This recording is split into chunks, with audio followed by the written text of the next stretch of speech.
Court monitored की आपने बात की है तो बहुत ही इंपॉर्टेंट बात उन्होंने प्रेयर में की है। ये कोर्ट मॉनिटर्ड इंक्वायरी होनी चाहिए, इसके पीछे क्या आधार है? इसके पीछे क्या आधार है? मतलब सिंपल चीज है।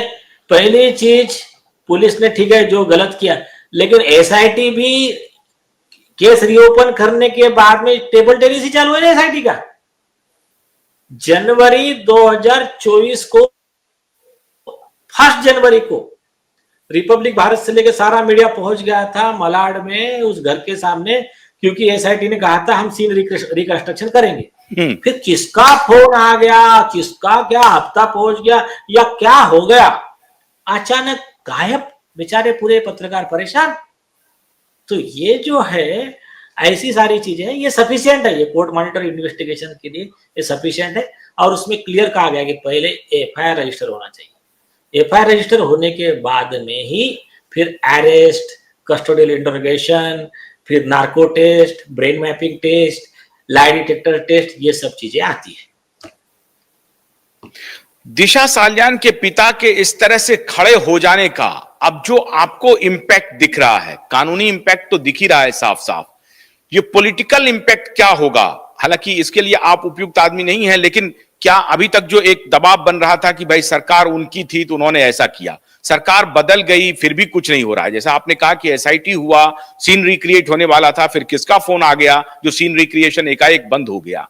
तो अब इस दिशा के फादर के उठ खड़े होने से, उनके कोर्ट में चले जाने से, क्या अब उधर भी कोई टेबल टेनिस का कोई स्कोप खत्म? एक सिंपल चीज बताता हूं मैं, दिशा के माता पिता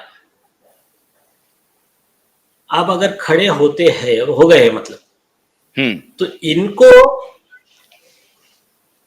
कौन जवाब, मतलब सरकार हो, पुलिस हो या कोर्ट हो, तो ये कौन इनको ये बोलेगा कि नहीं नहीं आपके लड़की के साथ अन्याय हो गया है, मर्डर हो गया है, लेकिन इतनी कोई अर्जेंसी नहीं है, अभी हमारा थोड़ा सा एक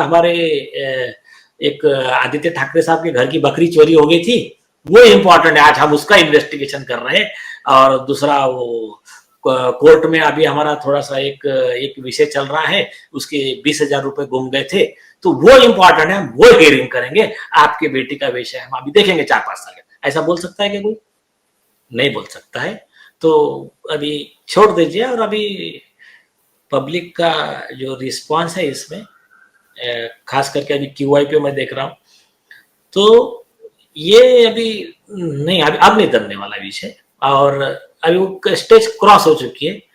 सारे इफ्स बट्स ये वो, सिंपल वर्ड में बोलो, सारे भागने के रास्ते सभी लोगों के बंद हो गए, चाहे वो आरोपी हो, चाहे वो अधिकारी हो, चाहे वो इसके पहले के जो देवेंद्र उपाध्याय जैसे डिसऑनेस्ट जज थे, चाहे कोई भी हो, तो ऐसा कोई अभी किसका कुछ नहीं है, सबके रास्ते अभी बंद हो चुके हैं।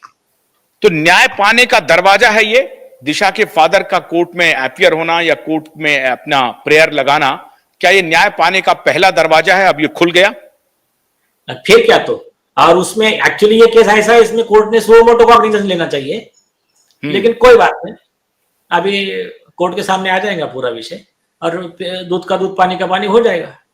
और कैसा एक लिमिट रहती है, एक प्रिंसिपल पे काम जो हम अपनी टीम करती है, सारे देश के जनता ने वो बात ख्याल में रखना चाहिए कि injustice anywhere is threat to justice everywhere.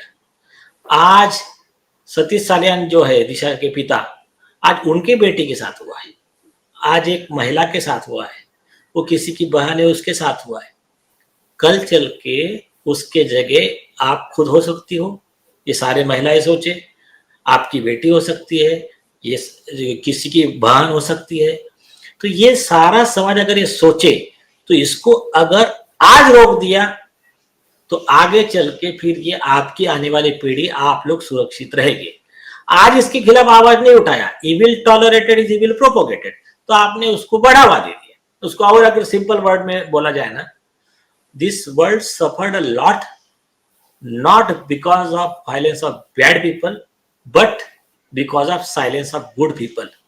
इस दुनिया का जो सबसे ज्यादा नुकसान जो अत्याचारी के अत्याचार से नहीं हुआ, उससे ज्यादा नुकसान अच्छे लोगों के चुप रहने की वजह से हुआ, जिन्होंने अत्याचारी को अत्याचार करने के लिए इनडायरेक्टली बढ़ावा दिया है।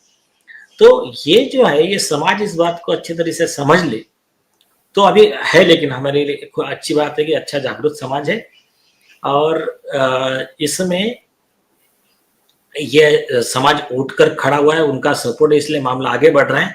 नहीं तो पूरा प्लान तो था इसको क्लोज कर देने का। बहुत बड़े लेवल की इसमें चीजें हैं, बहुत बड़े लेवल की चीजें। आप एक गौर करो, सीबीआई 5 साल से हाथ पे हाथ धरी बैठी है, ठीक है, सीबीआई को छोड़ो, दिशा सालियान की केस, मैं फिर से रिपीट कर रहा हूं, ये केस ट्रायल छोड़िए, फांसी की सजा देने के लिए भी सफिशिएंट एविडेंस इस केस में है। मैं आपको और एक इंपॉर्टेंट पार्ट बोलता हूं, इसमें इनके एफिडेविट में पैरा नंबर 3 में और 4 में इन्होंने बहुत बढ़िया तरीके से लिखा है कि आदित्य ठाकरे ने जो इंटरवेंशन एप्लीकेशन फाइल किया है, ये झूठा एफिडेविट है। मेरे बेटी के केस में सीबीआई ने इसको कभी क्लीन चिट दिया ही नहीं था, और यह एफिडेविट पे आकर बोल रहा है कि इसको क्लीन चिट दिया है, तो इसके ऊपर इस मामले में भी कार्रवाई होनी चाहिए, ये एफिडेविट में लिखा है इन्होंने। तो अभी तो चारों साइड से घिर गए आरोपी लोग।